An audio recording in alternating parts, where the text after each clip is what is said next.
मैं हूं आलिया। आप देख रहे हैं ब्रेकिंग बैरियर्स। आप सबको अपने प्रोग्राम में वेलकम करती हूँ। आज मेरे साथ प्रोग्राम में मौजूद हैं, आप जानते हैं बहुत अच्छे तरीके से, मुतअद्दिद किताबों के मुसन्निफ हैं, ऑथर हैं। इसके अलावा पॉलिटिकल एनालिस्ट हैं। और हमारे प्रोग्राम में वो अब तो बहुत अच्छी बात है कि अक्सर औकात हमें टाइम दे देते हैं। मेरे साथ मौजूद हैं प्रोफेसर डॉक्टर इश्तियाक अहमद साहब। डॉक्टर साहब, thank you so much for joining my show. My player, always a player आपसे बात करना। जी, व्यूअर्स, जैसे कि आप जानते हैं कि डॉक्टर साहब जो हैं वो बहुत, जिसे तारीख पर कहते हैं, उनकी बड़ी गहरी नजर है। और हम हिस्ट्री पर तो अक्सर उनसे बात करते हैं, लेकिन जो करंट इश्यूज हैं उसको भी जाहिर है कि अगर हिस्टोरिकल पर्सपेक्टिव में हम लेकर चलें हाल तक, जब इस दौर में पहुंचते हैं तो वो इसका कमाल तजिया करते हैं। डॉक्टर साहब, आज जो मेरा टॉपिक है वो बलोचिस्तान। जी। सर, बलूचिस्तान को जब हम उस पर देखते हैं, एक तो ये है कि आप जानते हैं कि बलूचिस्तान में इस वक्त जो हो रहा है, 24 घंटों के दौरान पाकिस्तान में एक बहुत बड़ी कार्रवाई के ऊपर भी हम बात करेंगे। लेकिन मैं आपसे पहले ये जानना चाहूंगी, सर, बलूचिस्तान की कुछ थोड़ी सी हिस्ट्री या आप इसका हिस्टोरिकल पर्सपेक्टिव हमें बताएंगे? देखें, बलूचिस्तान के हिस्टोरिकली रिलेशंस ईरान और अफगानिस्तान के साथ ज़्यादा रहे हैं। और जब मुगल एम्पायर थी तो इस इलाके से भी कनेक्शंस थे। फिर ब्रिटिश दौर के अंदर जो वो बन गए यहाँ के मेन इंपीरियल पावर, तो बलूचिस्तान के जो थे इलाकों पे उनकी एक्सपेंशन होती गई। वो पहले सिंध में आए 1843 में, 1843 में। उसके बाद बलूचिस्तान पे भी तो कुछ इलाके जो थे वो डायरेक्टली ब्रिटिश एडमिनिस्ट्रेट भी थे, और कुछ वहाँ पे प्रिंसली स्टेट्स थी जिनके साथ जैसे उन्होंने बाकी जगह पे वो की हुई थी ट्रीटीज, तो वो उनसे भी कर ली। और बलूचिस्तान की जो सबसे बड़ी प्रिंसली स्टेट थी वो कलात स्टेट थी। इसके अलावा छोटी छोटी कई और स्टेट्स भी थी, खरान और लसबेला, और एक दो और भी हैं। कहा जाता है, मतलब उसका ये होता है कि कलात वॉज द मेन स्टेट, ये उसकी वेसल स्टेट्स थी अंडर द प्रोटेक्शन।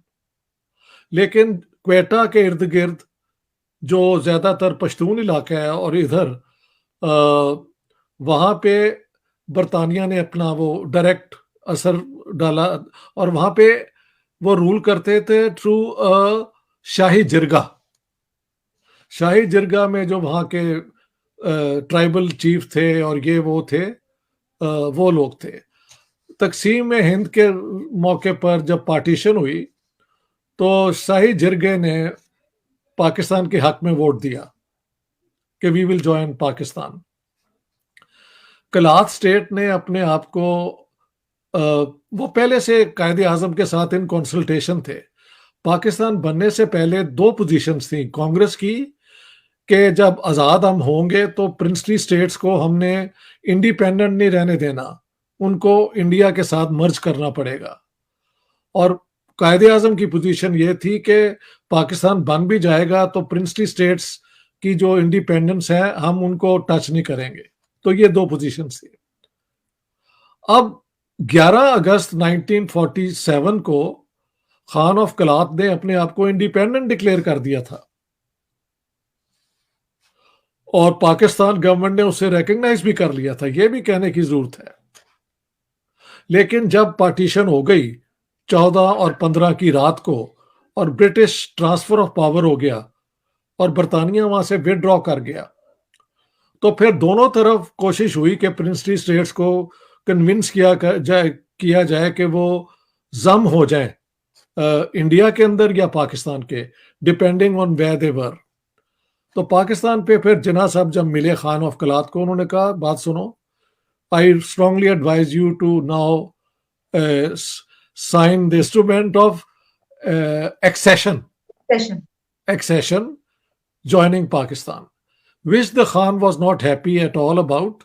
लेकिन by March 1947 he was literally cajoled into doing it। क्योंकि हुआ क्या था, पाकिस्तान ने ये जो थी ना लसबेला और ये छोटी स्टेट्स, इनके खान को कन्विंस कर लिया था कि आप पाकिस्तान ज्वाइन कर जाए, आपके जो वो है ना प्रिविलेजेस उनको हम रिस्पेक्ट करेंगे।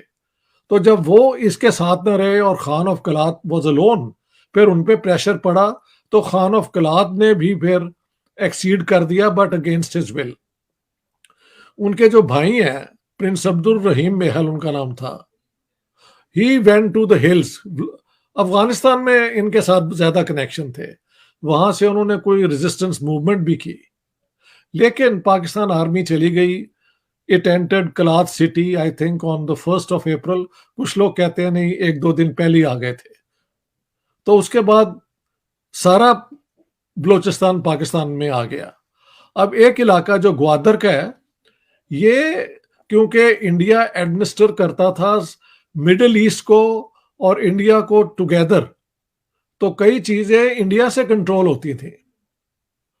तो वो जो ओमान की स्टेट है उसको शायद ये कलात बरतानिया ने एक लीज पे दे दिया था, या लीज या उसको बेच दिया था। The actual details one can always check, ठीक है। लेकिन वो फिर पाकिस्तान के जब बन गया तो महल 50s के सेकंड हाफ में when Firoz Khan Noon was prime minister of Pakistan, तो उन्होंने नेगोशिएट करके ओमान से कलात को वो ग्वादर को वापस ले लिया और वो पाकिस्तान का हिस्सा हो गया। So this is the complete Balochistan now.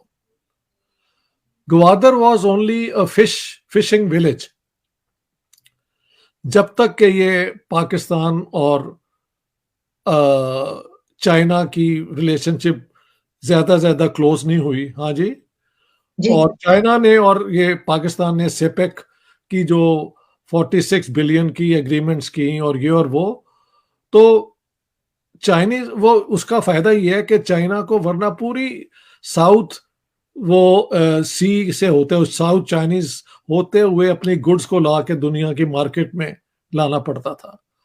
अब काराकोरम के उधर से अगर वो जैसे अब रास्ता निकाल ही लिया है ना, वहां से अगर उनके ट्रक आने शुरू हो जाए तो 48 घंटे में पता लगता है कि वहां से शुरू हो सिंकियांग से, और वो आ सकते हैं ग्वादर के अंदर। So from there the goods can be transported then easily onwards to the middle east and central Asia and into Europe. तो उसकी जो इंपॉर्टेंस है बहुत बढ़ गई है, और वहां पे फिर बहुत इन्वेस्टमेंट भी हुई है चाइना की, पाकिस्तान की भी बहुत इन्वेस्टमेंट है। इसमें प्रॉब्लम क्या है? पाकिस्तान बनने के बाद बलूचिस्तान के अंदर जो निजाम था ना, वो सरदारी निजाम था। सरदारी निजाम के अंदर कुछ जो उनके थे ना रेडिकल खान जो है, वो प्रो कांग्रेस हुआ करते थे, और थोड़ा क्योंकि वो सोशलिस्ट नेहरूवियन सोच के साथ उनकी कनेक्शन बनती थी। लेकिन कुछ लोग जो हैं वो पाकिस्तान के हक में थे कि we don't want any connections with India, तो ये एक प्रॉब्लम वहां पे था। लेकिन पाकिस्तान बनने के बाद बलोचों की जो है नेचुरल रिसोर्सेस, उनको पाकिस्तान ने इस्तेमाल किया। मसलन सुई गैस जो वहां पे शुरू निकली, वो सारे कराची लाहौर तक पहुंची, इस्लामाबाद तक पहुंची, सेंट्रल हीटिंग और ये वो सारी उससे हुई। लेकिन उसमें से जो होता है ना रेवेन्यू, जिस प्रोविंस से वो अपना इनकम हो रही होती है, वो बलोचों का ये एक कंप्लेंट रहा है कि हमें कभी नहीं दी गई वापस। So the natural resources of Pakistan है of Balochistan have been exploited by the central government of Pakistan. इसकी वजह से 2-3 दफा मिलिट्री झड़पें भी हुई हैं। महल 1958 में बिटवीन द पाकिस्तान 57-58 में वो पट फीडर इलाके में जब Ayub Khan was in power, तो पूरा मिलिट्री एक्शन वहां पे हुआ था। फिर 73 में भुट्टो साहब का और बलोच लीडर्स का झगड़ा भी हुआ। अच्छा, बलोचिस्तान की जरा एथनिक कॉम्पोजिशन आप देख लें। नॉर्दर्न बलोचिस्तान जो है वो पश्तून है, और सदर्न बलोचिस्तान जो है वो बलोच हैं। बलोच पॉपुलेशन जो है बलोचिस्तान की वो 37-38% है, और बाकी पर पश्तून है जो कुछ लोग कहते हैं ज्यादा है बलोचों से, but this can it is always debated. और क्वेटा और इन इलाकों में थोड़े से पंजाबी और उर्दू स्पीकिंग भी सेटल्ड हैं।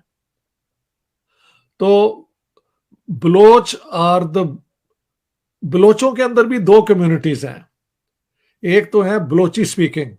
Balochi speaking is close to the Indo European languages, लेकिन एक ब्राहुई स्पीकिंग भी है, और ये आज तक फैसला नहीं हो सका कि ब्राहुई जुबान बलोचिस्तान में किस तरह रह गई, जबकि ये सारी फिर हिंदू बाकी इलाकों से गायब हो गई। हमारे इलाकों में तो Indo European languages, Punjabi, Urdu, Hindi, ये संस्कृत से डिराइव्ड लैंग्वेजेस हैं।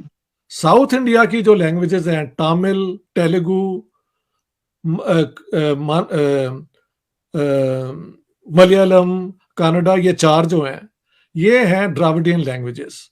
लेकिन वहां से अगर एकदम आप आ जाएं बलूचिस्तान में, तो एक इलाका है जहां पे ये ब्राहुई लैंग्वेज बोली जाती है। मेरी अपनी थ्योरी ये है कि जब हमले हुए, लोग आए, तो ये कोई इलाका होगा जिसको उन्होंने ज्यादा अटेंशन नहीं दी, वहां पे वो पुराने लोग रहते रहे। क्योंकि साउथ से हमले नॉर्थ की तरफ तो नहीं हुए, ना ही साउथ से लोग नॉर्थ की तरफ कभी आने की कोई हिस्ट्री है। ये आर्या लोग, आर्या स्पीकिंग लैंग्वेजेस जो आने से पहले यहाँ पे द्राविडियन लैंग्वेजेस होती थी। पंजाबी के अंदर भी, और ये जो है ना ड़े हम बोलते हैं, ये सारे डा डे जो है, ये सारे साउंड्स द्राविडियन है जो हमारी जुबानों में आ गए हैं। ठीक है। तो बलोचों के अंदर politically Baloch are one, Brahui and Baloch, लेकिन ethnically, linguistically they are two groups. The big group is Balochi speaking and the smaller group is Brahui speaking, but the Khan of Kalat was Brahui speaking. तो सबसे पावरफुल जो खान थे यहाँ के, वो ब्राहुई स्पीकिंग थे। मैंगल भी जो है ये भी ब्राहुई स्पीकिंग है, लेकिन ब्रोही, मरी और ये बाकी जो हैं ये सारे बलोची स्पीकिंग है। तो इनकी ये डिविजन्स को गवर्नमेंट ऑफ पाकिस्तान ने भी कभी कभी इस्तेमाल किया है, लेकिन ज्यादातर पख्तून और बलोच, ब्राहुई इंक्लूडेड, मिलके पाकिस्तान गवर्नमेंट के साथ अक्सर एक क्या कहते हैं, एक सिचुएशन ऑफ टेंशन में, कॉन्फ्लिक्ट में रहे हैं, ठीक, डॉक्टर साहब बैकग्राउंड आपको बता दिया। जी, आपने बड़ी तफसीली उसके ऊपर रोशनी डाली कि क्या इनका बैकग्राउंड है और किस तरीके से हम बलूचिस्तान का अगर एक हिस्ट्री जानना चाहें तो हमें वो पता चल गई। मेरा आपसे सवाल ये होगा सर, ये जो करंट इशू भी इस वक्त चल रहा है, मतलब हम तो हमेशा से ये सुनते चले आ रहे हैं, देखते चले आ रहे हैं कि बलूचिस्तान में ये हो रहा है, इस वक्त वहां पे ये मामला है, और वहां पे जो है वो इस तरह के लोग जमा हो रहे हैं, वहां से जो है दहशतगर्दी हो रही है, वहां पे बागी इकट्ठे हो रहे हैं। मैं ये जान, देखिए एक ये बात तो हम इसको तनकीद का निशाना खुद भी बनाते हैं कि देखिए अगर वहां से गैस निकलती है, वहां से इतने रिसोर्सेज निकलते हैं और वहां के लोग हमेशा नंगे पांव हमें बुरे हालों में नजर आते हैं, तो ऐसा क्यों है? एक सबसे ये नजर आती है। तो मुझे आप क्या समझते हैं कि क्या वजह है ये जो अब इतनी बड़ी दहशतगर्दी की कार्रवाई के, जबकि जो हम अब तो अफगानिस्तान में भी हुकूमत हमारी मर्जी की, जो टीटीपी है वहां से वो रोक सकते हैं उसको, और इंडिया भी वहां से चला गया। फिर आप कैसे देख रहे हैं अब इसको कि ये क्यों हो रहा है? अब देखें ये क्यों हो रहा है, ये तो मैं कह नहीं सकता, क्योंकि 2016 से ऑनवर्ड्स तो ये कॉन्फ्लिक्ट चल ही रहा है, और वहां पे बलूचिस्तान लिबरेशन आर्मी और बलूचिस्तान लिबरेशन फ्रंट, ये दो ऑर्गेनाइजेशन है। बलूचिस्तान लिबरेशन आर्मी को पाकिस्तान ने पहले बैन किया, फिर यूके ने बैन किया, फिर यूनाइटेड स्टेट्स ने बैन किया, और बलूचिस्तान लिबरेशन फ्रंट को सिर्फ पाकिस्तान ने टेररिस्ट ग्रुप बैन किया है। उन्होंने, बाकियों ने भी बलूचिस्तान लिबरेशन आर्मी को तीनों ने टेररिस्ट करार दे के तो बैन किया हुआ है। अब बलोच कहते हैं कि पाकिस्तान में कभी हमारे हकूक का तहफ़्फ़ुज़ नहीं किया। जब भी चाहा है हमारी नेचुरल रिसोर्सेज को एक्सप्लॉइट किया है। अब भी चीन से जो इतने बड़े बड़े कॉन्ट्रैक्ट्स हुए हैं, बिलियंस का है, तो उसमें बलोचों का शेयर तो बिल्कुल मिनिमम है। यानी ग्वादर सिटी में मुझे किसी ने बताया, since I have not been there, कि बलोचों की एंट्री वहां पे बंद है,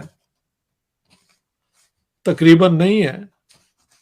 तो अगर ये वाकई हालात हैं तो ग्रीवेंसेस तो बलोचों के पाकिस्तान के खिलाफ हैं ना। अब पाकिस्तान का पॉइंट ऑफ व्यू क्या है? पाकिस्तान का पॉइंट ऑफ व्यू है कि हमने कोशिश की वहां पे स्कूल बनाने की, रोड्स बनाने की, लेकिन ये जो बलोच हैं जो अपने अवाम को नीचे रखना चाहते हैं, ये उनको सैबोटाज कर देते हैं, स्कूल नहीं खुलने देते।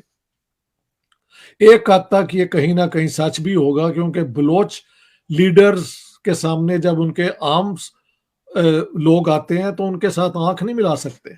You have to look down. पख्तूनों के अंदर जो उनके मलिक होते हैं, उसके सामने आम बंदा भी बैठता है और आंख में आंख मिला के बात करता है और कहता है ये मेरा हक है, तू ये नहीं कर सकता। This has not been the case in Balochistan. वो ठीक है, बाद में बलोच पढ़ लिख गए, उनकी एक इंटेलिजेंसिया आई, उन्होंने अपनी इंडिपेंडेंट पोजीशंस भी बना ली हैं। समझ गए आप? तो ये बैकग्राउंड है। और जो ये ऑर्गेनाइजेशंस हैं, ये वो चाहती हैं कि पाकिस्तान के साथ उनका रिलेशनशिप खत्म हो जाए और वो एक अपना आजाद मुल्क बनाना चाहते हैं। Simple as that. मेरा सवाल आपसे यहाँ पे ये होगा कि देखिए, बेशक वहां पे जो आप कह रहे हैं कि वहां पे जाहिर है कि जो उनके लीडर्स हैं, जो ये बलोच वो होते हैं कबायली और ये सब, ये तो क्यों, ये चीज तो सिंध, आप अंदरून सिंध चले जाइए, वहां पे भी है। आप अंदरून पंजाब चले जाइए, कोई भी वडेरा, कोई भी जमींदार कभी ये नहीं चाहता कि उसके साथ, उसके नीचे बैठने वाला, जमीन पर बैठने वाला, उसका मजारे, उसका कमी कमीन वो उसके पढ़ ले लिख ले और वो उसके आ जाए। मुनासिब लेकिन बात है आपकी, ठीक है।